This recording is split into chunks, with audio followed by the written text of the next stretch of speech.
Vamos dar início a mais uma palestra do Congresso Online de Tomismo. Sou o Padre José Henrique do Carmo e hoje vamos tratar do tema A questão da legitimidade da propriedade privada em Santo Tomás de Aquino.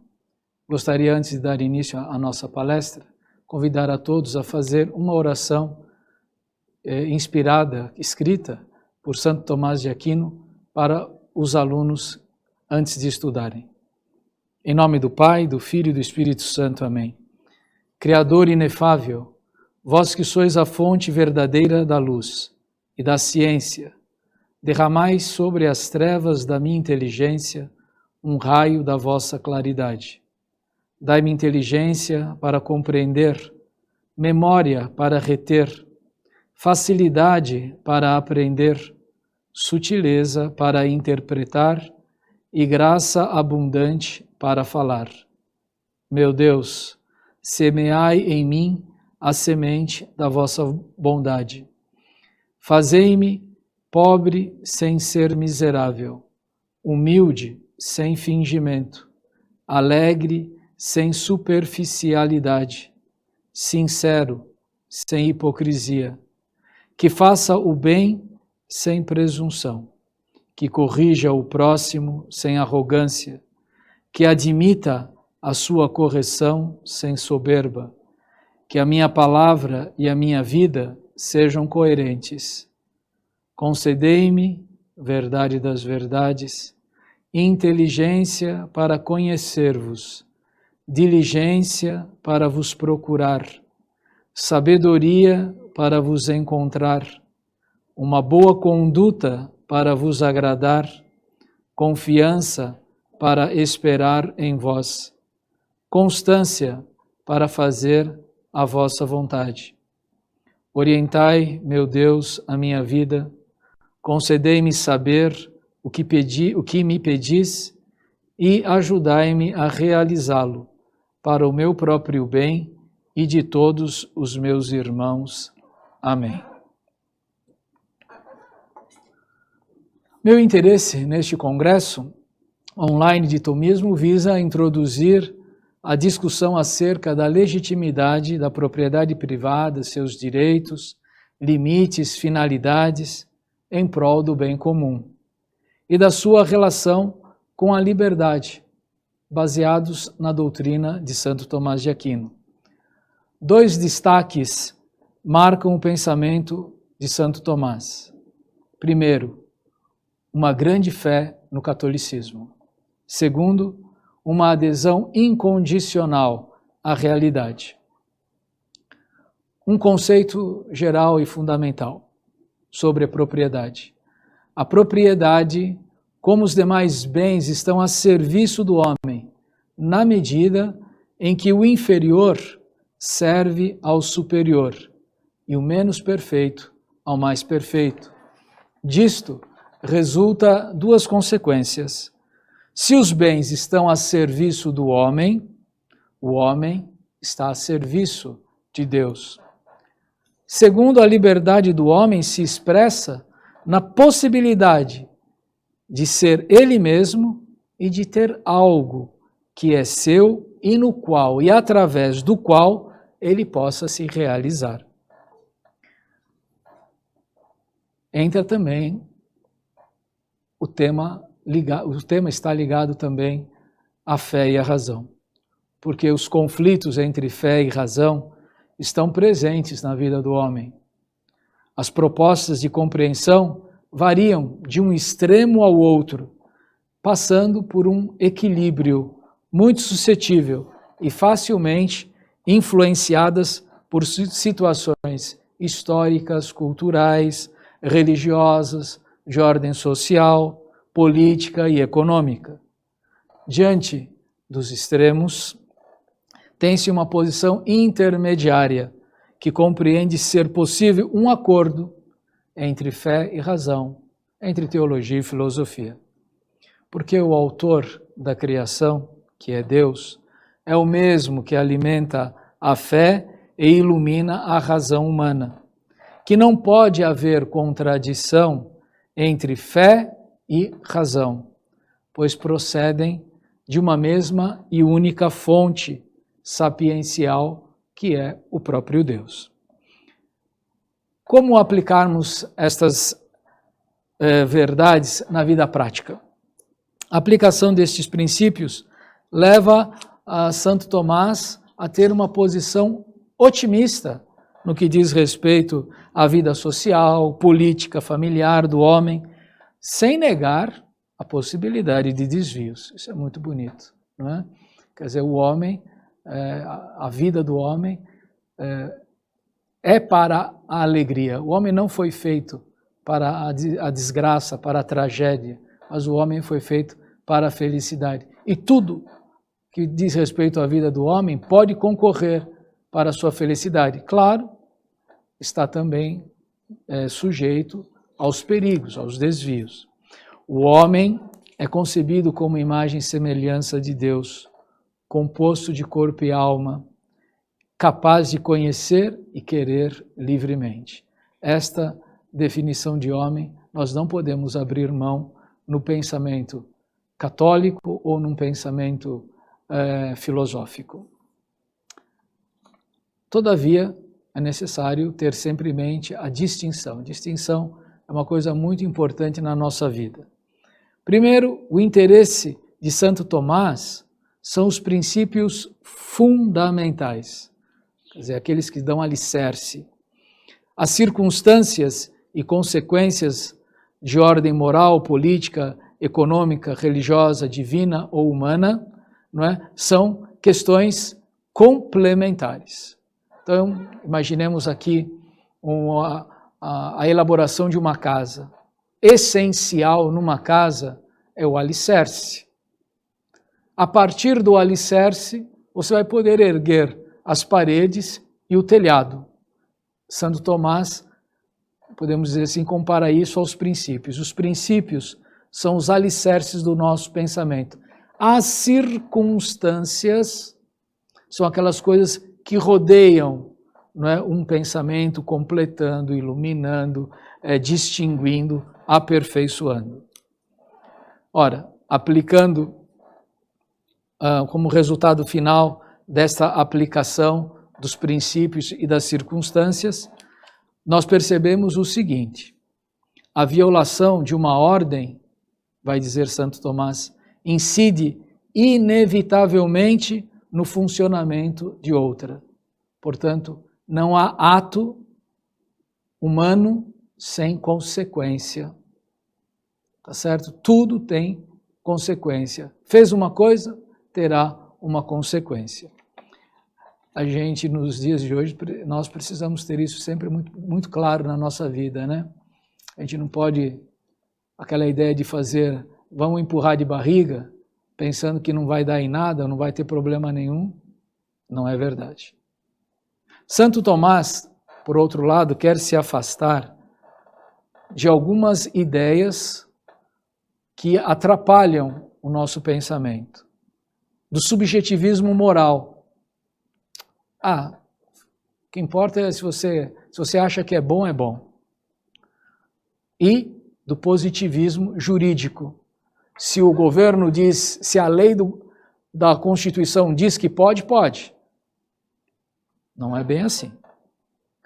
Quer fugir da anarquia. Como dizia lá uns revoltados espanhóis, uma frase espanhola, não é? Se há governo, eu sou contra. Ou também, não é? Fugir do excesso, do lado oposto, que é a tirania. Os ditadores, aquele que acha, eu falo e o que eu falo é lei. O que eu acho é verdade absoluta. Enfim, Santo Tomás quer fugir de toda forma de totalitarismo. Ao mesmo tempo, é necessário ponderar e dar valor a cada elemento sem perder a visão do todo, da totalidade, e não se fechar, não se sectar apenas num ponto. Depois, encontrar um meio termo que seja justo, sem cair em qualquer forma de sincretismo, de ecletismo ou misturas caóticas. O ponto de partida é de cunho teológico. É natural ao homem a posse dos bens externos. O domínio e o uso dos bens materiais está fundamentado no fato de o homem ser imagem e semelhança de Deus. Ou, o outro lado, a problematização de cunho filosófico. No que diz respeito ao direito à propriedade, existem dificuldades de âmbito metafísico, de âmbito social, moral e familiar. Porém, toda resposta deverá ser fundamentada a partir do bem comum. Deixa Santo Tomás transparecer que há uma íntima ligação entre a propriedade e a liberdade, e que essa ligação é uma condição essencial de todo ser racional. Ainda reflexões e valores que queremos buscar. A necessidade de evidenciar que a doutrina de Santo Tomás acerca da propriedade privada pode perfeitamente servir de base para a discussão de problemas modernos acerca de temas sociais. Santo Tomás viveu na Idade Média, mas o fato de viver na Idade Média não reduz as suas ideias a um tempo cronológico. As ideias de Santo Tomás vão além do tempo cronológico, além das divisões históricas idealizadas pelo homem. As ideias de Santo Tomás são vivas até o dia de hoje, justamente porque ele parte de princípios imutáveis da vida do homem. A adesão, por fim, ele sempre vai argumentar no campo filosófico, recorrendo ao transcendente. Afinal, o fim da teologia é a contemplação do infinito, do Criador, do sublime, do eterno, do Todo-Poderoso. Suas conclusões têm sempre presente, mesmo filosóficas, a ação de Deus na história. E podemos e devemos nos aprofundar nesse tema. Por fim, ele tem uma adesão total à ação providencial de Deus. Seja em situações em que ele se utilize mais da teologia ou da filosofia, ele nunca deixa de levar em conta que há uma ação da providência divina. E, igualmente, nunca deixa de levar em conta que há uma participação ativa do homem, sempre. Bom, vamos dividir aqui o nosso trabalho, então, em discutir em cinco temas o problema da propriedade. Primeiro, o homem e os bens exteriores. Segundo, a propriedade privada e o direito natural. O bem comum e a propriedade privada. A propriedade, a liberalidade e a justiça. E a propriedade privada, condição necessária para a liberdade. Pois bem, a propriedade privada em Santo Tomás de Aquino, a questão da propriedade é tratada por Santo Tomás quando ele vai abordar questões de justiça, referente ao furto e ao roubo. Ele busca argumentos fundamentados no direito natural. Algumas exigências concretas do ser humano. Primeiro, vamos distinguir o homem dos animais. Enquanto os animais vivem mediante um duplo instinto, conservação e defesa da própria vida e propagação da espécie, a natureza humana vai além, ela é mais perfeita, porque nela toda a virtude da natureza sensitiva encontra seu grau máximo de perfeição. Além disso, o homem tem a racionalidade, que torna o homem capaz de governar a si mesmo. Enfim, os seres imperfeitos existem para os mais perfeitos, e por conseguinte, o homem possui uma espécie de disposição natural de vocação para servir-se dos bens desta terra. Meus caros, o cachorro está a serviço do homem, e não o homem a serviço do cachorro. Esta visão sustenta a abertura a um direito natural de propriedade sobre a terra, seus recursos e todas as realidades fecundadas pelo trabalho do homem. Negar esse domínio humano é restringir a liberdade do homem. Isso não quer dizer que vai excluir que, junto com o direito, vem a responsabilidade, vem o dever. O homem tem o dever de usar bem e racionalmente os bens da natureza, como defende, por exemplo, a ciência ecológica. Assim, a propriedade privada constitui de fato um direito natural. Todavia, é importante ressaltar, antes dela e acima dela e por meio dela, deve o homem buscar o bem comum. O bem comum está em primeiro lugar. Cabe demonstrar que a propriedade privada não é contrária ao bem comum. Contudo, este direito à propriedade privada impõe limites e regras quanto ao excedente, quanto ao supérfluo. Estas questões se apoiam na virtude da justiça. O homem e os seus bens exteriores, primeiro temos de partir de fatos concretos. A Deus pertence o domínio total sobre os bens da terra. O dono de tudo, o dono absoluto é o Criador. É Deus que ordena que bens materiais sirvam de sustento corporal ao homem. Ora, Ele criou cada coisa, cada mineral, cada vegetal, cada animal, e dotou cada um de determinadas características, qualidades e necessidades. Igualmente, criou o homem com características, com necessidades muito singulares, baseadas nele mesmo. Ele quis criar o homem à sua imagem e semelhança.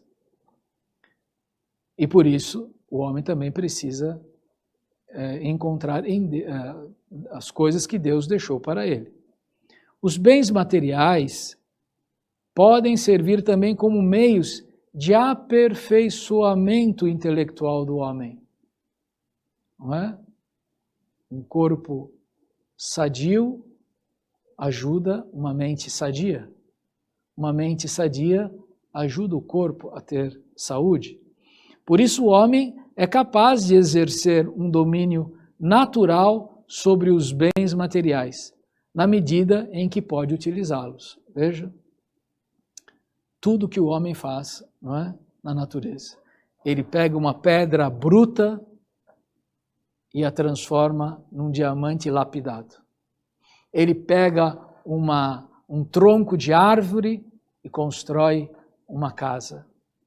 Ele abate um animal, faz da sua pele uma roupa, da sua carne alimentação, dos seus ossos botão para as suas roupas e assim por diante. E pega o próprio homem, não é? Se unindo o homem e a mulher e dão origem a um novo ser humano, que poderá ser dotado, que é dotado também de inteligência e uma alma humana. Ora, são desafios, não é? O domínio natural do homem sobre a natureza deve estar sempre acompanhado da responsabilidade e de usar destes bens em conformidade com os desígnios divinos. Existem algumas questões aqui que são desafiadoras. O homem pode realizar esse domínio de modo coletivo ou privado. Santo Tomás alicerça a questão da propriedade no âmbito do direito natural. E nele o tema surge entrelaçado com o estado de inocência, o homem no paraíso. Mesmo lá no paraíso, não é, né, no estado de inocência, sem morrer, o homem se multiplicaria, não é? Adão e Eva se multiplicariam, teriam filhos já no paraíso. O que torna necessário dividir os bens. Mas isso é uma análise hipotética, não é? Porque temos de fato a existência do pecado original.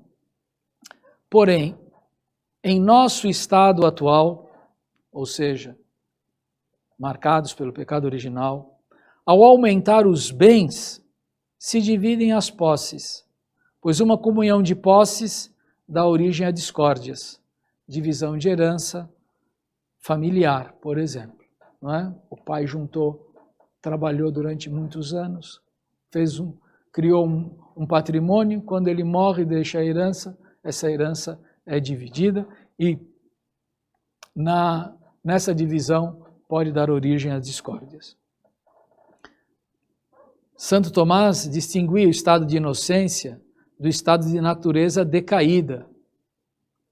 Todavia, a redenção de Cristo e a sua graça ajudam o homem a superar seus limites. Então, Santo Tomás parte de uma verdade teológica, católica, a existência do pecado original. E fala desse estado de inocência em que vivia o homem. Mas depois fala também da atual condição do homem caído no pecado original, mas também vai além e mostra que, historicamente, Cristo veio ao mundo e a obra da redenção produziu uma graça extraordinária na vida do homem. Por isso, é muito necessário mesmo dividir historicamente, filosoficamente, teologicamente, a história do homem e da humanidade antes de Cristo e a história da humanidade depois de Cristo. Nunca mais a humanidade será como antes de Cristo. Mas, termina ele, não se trata de uma explicação teológica para uma questão filosófica, mas filosofar na fé. Bom, tendo visto essa primeira parte, nosso segundo tema, a propriedade privada e o direito natural. Como vimos, o homem tem, por natureza, a necessidade de uma propriedade.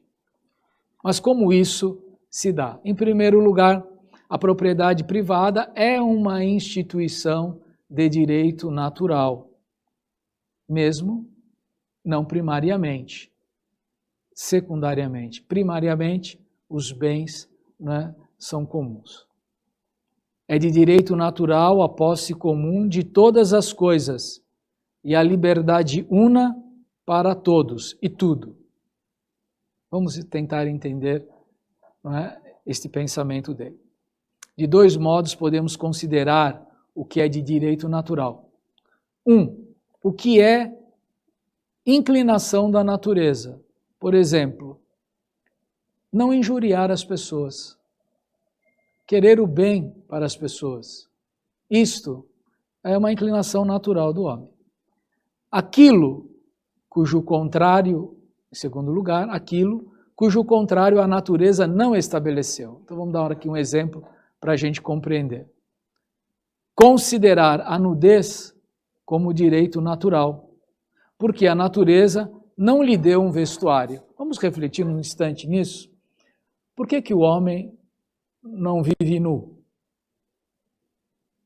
O homem não vive nu porque o homem é racional. E a inteligência do homem e a liberdade do homem não deixariam ele se conformar em viver só com a pele de um leão ou como as penas de uma árvore. Nenhum homem, muito menos a mulher, aguentariam viver, não é, sem ter essa liberdade de poder criar o seu próprio vestuário.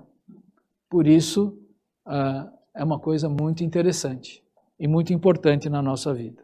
Então, não é o homem nasceu nu, mas não para viver nu, por causa justamente da sua inteligência. Vamos aplicar isso à propriedade? Podemos dizer que é de direito natural a propriedade em comum de todas as coisas e a liberdade una para todos. Sim, todos têm direito a ter uma propriedade, não é? O homem ocupa um espaço nesta terra e ninguém pode negar isso, a natureza exige isso. Porque a distinção de propriedade e a servidão não foram introduzidas pela natureza, mas pela razão dos homens, para a utilidade da vida humana. A lei da natureza, nesse caso, não mudou, mas teve acréscimo. Está aqui um detalhe interessante. Nós temos o direito natural. A razão humana pertence ao direito natural. E a razão humana é capaz de acrescentar ao direito natural valores a partir dele mesmo. Segunda afirmação é a seguinte: o direito natural pode resultar de dois modos. Podemos, em primeiro lugar, considerar a coisa absolutamente em si mesma. E segundo, considerando a coisa em relação às suas consequências. Vamos explicar. Assim, considerando um terreno, uma terra, de modo absoluto. Quando você vê uma terra, um território, nós não descobrimos uma razão para que esse território, essa terra, esse terreno, seja propriedade de uma pessoa antes de outra. Essa terra aqui é antes minha do que sua, por causa do direito natural. Não. Mas, se o considerarmos no atinente à oportunidade de cultivá-lo e ao seu uso pacífico, então há uma certa razão proporcional para perceber a uma e não a outra pessoa. Aí sim, não é? No primeiro instante, a terra pode ser de qualquer um. Num segundo momento, não é? Esta terra pode ser melhor cultivada por esta pessoa do que por aquela. Por quê? Por diversos motivos, né? De ordem cultural, de ordem física, de ordem da própria natureza de cada um. Se considerado um modo absoluto, o homem e os outros animais têm direitos iguais. Não é? Eu não posso acusar. O leão vai, ataca um homem e o come. Vamos prender esse leão porque acabou de cometer um assassinato, um homicídio. Não é? O leão é antropófago, comeu um ser humano. Não. A natureza dele é carnívora. Ele vai caçar, não é, todos os animais que forem animais, e se for preciso ele come o homem sem problema nenhum. Não é? O homem igualmente vai lá, não é? Mata o leão, come o leão, arranca a pele do leão, faz um casaco para ele, pega o ovo da galinha, pega a pena da galinha, transforma num enfeite e assim por diante, não é? Mas temos de considerar a relação entre os homens no que diz respeito à propriedade. E as consequências disso. A razão natural humana aplica o direito natural somente aos homens entre si. Tá certo? Quer dizer, ele nem vai considerar se o leão tem direito à terra. Não é por aí que começa a discussão. O homem deve preservar a vida do leão, não é? Porque o leão, enquanto animal, reflete um poder e uma glória a Deus. Comparar uma coisa com a que dela resulta é próprio da razão, e por isso é natural ao homem. Por exemplo, comparar o pai com o filho. Isso é muito próprio do ser humano. O homem não pode comparar-se com um cachorro. Aí fica esquisito você ouvir alguém chamar o cachorro de meu filho, porque não se trata de uma relação pai e filho, se trata de uma relação homem e animal. Terceira afirmação, terminando aqui ainda, só corrigindo, o direito à propriedade privada, estabelecida pela razão natural, se estabeleceu entre os homens. E isso é uma verdade que Santo Tomás, né, toma lá no direito romano. Chamava-se direito das gentes. Terceira afirmação a respeito do valor da propriedade enquanto direito natural. Relativamente às coisas exteriores, que está fora do homem, ele tem dois poderes. O homem tem o poder de administrar e distribuir os bens exteriores. Segundo, o homem tem o poder de usar as coisas exteriores. Administrar, vamos lá. É lícito ao homem possuir coisas como sendo próprias, porque são necessárias à sua vida. Há 3 motivos que justificam isso. Primeiro, cada pessoa é mais solícita em administrar o que a si só lhe pertence do que administrar o que é comum a todos, não é? Vamos falar, a responsabilidade pessoal, ela é para cada um de nós muito mais forte, não é, do que a minha responsabilidade pessoal. Segundo lugar, as coisas humanas são melhor tratadas se cada um emprega os seus cuidados em administrar uma coisa determinada. Eu diria, aí sim, aqui nós vemos a nossa responsabilidade pessoal. Eu estou dentro de uma sociedade e nesta sociedade eu tenho uma determinada responsabilidade e não posso abrir mão dela. Eu sou militar, eu tenho obrigação de cuidar da segurança. Eu sou médico, eu tenho a obrigação de cuidar daquele doente. Eu sou um padre, eu tenho a obrigação de dar aos fiéis a assistência religiosa. Em terceiro lugar, quando cada pessoa está contente com o que é seu, ela conserva melhor a paz entre as outras pessoas. E isto é o bem comum. Eu não posso usar aquela frase, uma frase bem popular, né? Cada um por si e Deus por todos. Não. Eu sou eu, mas preciso ajudar o meu próximo e nós todos, não é? Precisamos da ajuda de Deus. Então, é bonito a gente imaginar, esse é o lado positivo de Santo Tomás. Ele não vê que a vida final do homem consiste numa luta de classes, que consiste num espírito de revolução, de revolta, não é? De tirania ou de anarquia. Mas a verdadeira felicidade é o homem reconhecer-se a si mesmo,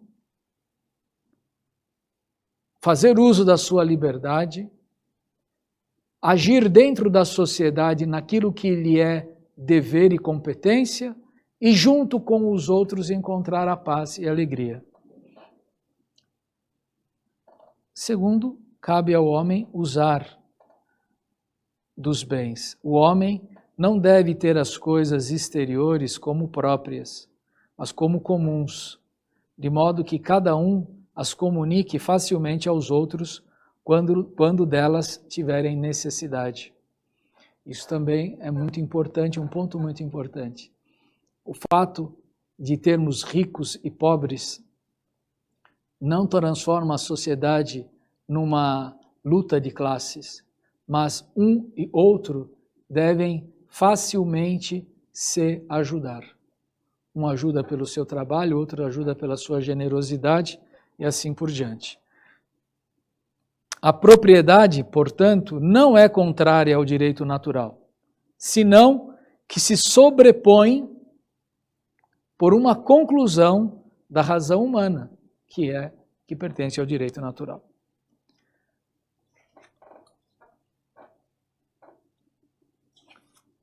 No terceiro ponto, o bem comum e a propriedade privada. Aqui é lícito ao homem ter uma propriedade privada.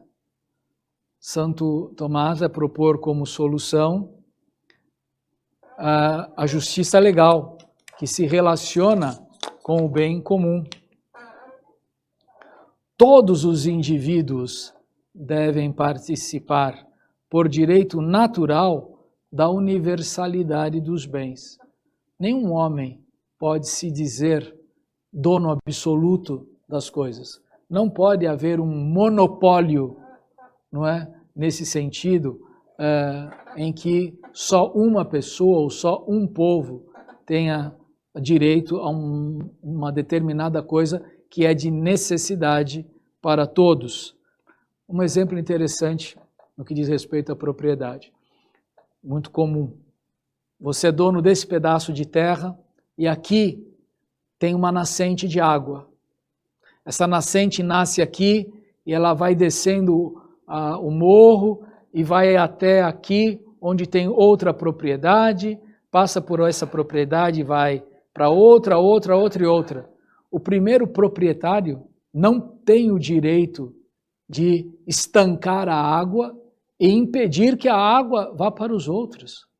Não, a água é uma necessidade de todos os homens e, portanto, tem de estar acessível a todos. Ele pode se utilizar dessa água, tanto quanto este, quanto aquele e aquele outro. Segundo, claro, cada indivíduo é uma parte da cidade e só poderá ser bom se puder participar proporcionalmente do bem comum. Nem o todo pode ter consistência, senão pelas partes que lhe sejam proporcionadas. Segundo lugar, a comunicabilidade, segunda característica, a busca do bem comum. Por consequência, resulta do bem particular. Pois quem serve a uma comunidade, serve a todos os homens que dela fazem parte e vice-versa. Ou seja, o bem feito a uma parte ordena-se ao todo. Como isso é necessário, não é? Numa vida em sociedade. Se você se fechar no egoísmo e achar, essa rua é minha, eu paro o meu carro aonde eu quiser, seria impossível vivermos em cidade. Não é? Se cada um quisesse fazer as coisas, o trabalho, por exemplo, a qualquer hora do dia, não é? Veja aí as leis, como são inteligentes, a lei do silêncio. É necessário, gente, olha, é preciso respeitar a hora de dormir. Ah, mas eu quero fazer barulho, eu me sinto bem, mas você não pode, porque o bem de todos está acima de você. Então, se você, pelo contrário, faz uma coisa boa, olha aqui que interessante, você pinta a sua casa, do lado de fora. Você põe uma planta que deixa a sua casa bonita. Esta beleza vai ser só sua? Ninguém olha para a minha planta aqui, está proibido. Não, isso aí vai fazer um bem para todo mundo. Isso vai te trazer alegria e vai produzir alegria. Portanto, o uso dos bens, não é? A posse dos bens não deveria impedir, não é, que isto se revertesse no bem para todos. Santo Tomás vai ainda tocar num assunto. E o Estado? O que tem a ver com isso tudo? Não compete ao Estado, vai dizer Santo Tomás, o monopólio da distribuição justa dos bens. Mas as famílias também têm o direito, somente o Estado pode completar, ajudar. Mas as famílias também, e mesmo aqueles que têm a sua pessoa uma autoridade, por exemplo, um pai e um patrão, podem realizar uma justa distribuição de bens. E, portanto, além da minha responsabilidade pessoal, da responsabilidade do Estado, há um dever que vem da sociedade enquanto um todo, independente deste ou daquele Estado. A sociedade humana requer uma ação de complementariedade de todos e cada um de seus membros, e esta requer seres desiguais em ocupações e aptidões, como de fato já acontece naturalmente. Vamos pensar bem.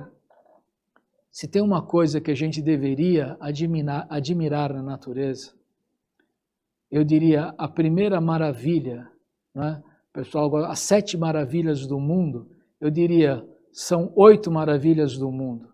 A primeira é o homem, é o ser humano. Não tem nada mais bonito para ser admirado do que uma vida humana, do que uma pessoa. Suas características físicas e intelectuais e espirituais. Quem não consegue admirar a vida humana se brutaliza. Quem não consegue, né, guardar e proteger a vida humana, não é, se torna um selvagem. Há uma dinâmica social presente no bem comum e no próprio conceito de povo, e que corresponde a uma mútua comunicação dos bens regidos pelos preceitos justos da lei. Esta comunicação de bens se faz por força e autoridade dos governantes das pessoas privadas. Então, um completa o outro, e isto é extremamente necessário. Ainda o quarto tema, a propriedade privada. É necessária ou é superficial para o ser humano? Quanto à ordem racional da dispensatio, Santo Tomás parte da distinção entre o necessário e o supérfluo. Ele vai definir assim. Ele considera supérfluo o que sobra, não só do necessário ao indivíduo em si mesmo, considerado, mas também das demais pessoas dele dependentes. E aí isso chama necessário à pessoa, implicando a uma pessoa uma certa dignidade. Claro, as necessidades de uma pessoa rica, por exemplo, são diferentes das necessidades de uma pessoa pobre. As necessidades, aquilo que é supérfluo para um chefe de Estado, pode ser essencial para um pai de família. E isto tem de ser considerado. Por fim, Santo Tomás vai fazer esta ligação entre a propriedade enquanto condição para garantir a liberdade. Ele vai dizer, o desejo que move os seres em direção ao que lhes convém é chamado atividade apetitiva. Esta constitui uma lei geral presente nas criaturas, em graus diversos, primeiro determinando os fatores externos à criatura, segundo o próprio sujeito que determina. Santo Tomás defende que o homem é a criatura em que melhor se manifesta esta atividade apetitiva, pois nele existe um princípio intrínseco que move sua própria vontade para um fim determinado e conhecido por ele. O homem conhece os motivos que o levam a agir e, portanto, no máximo grau de virtude e liberdade. Portanto, o uso dos bens externos deverão ser acompanhados pelo homem das virtudes, não é? Da mortificação, como vamos dizer, da sobriedade, da magnanimidade e etc.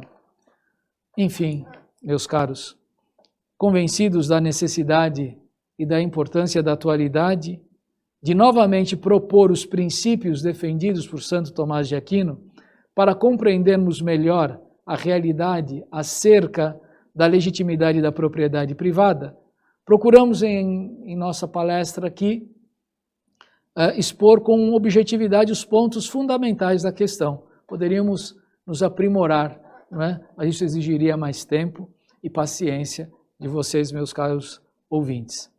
O resultado foi que um mergulho direto nas obras de Santo Tomás podem possibilitar a constatação de que podemos encontrar, sim, um equilíbrio muito mais harmônico entre o direito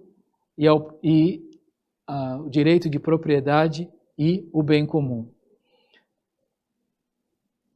Queríamos que ficasse bem claro para todos que para compreender a doutrina sobre a propriedade privada não se pode perder de vista o senso comum das realidades concretas e vivenciar o que se crê e o que se pensa.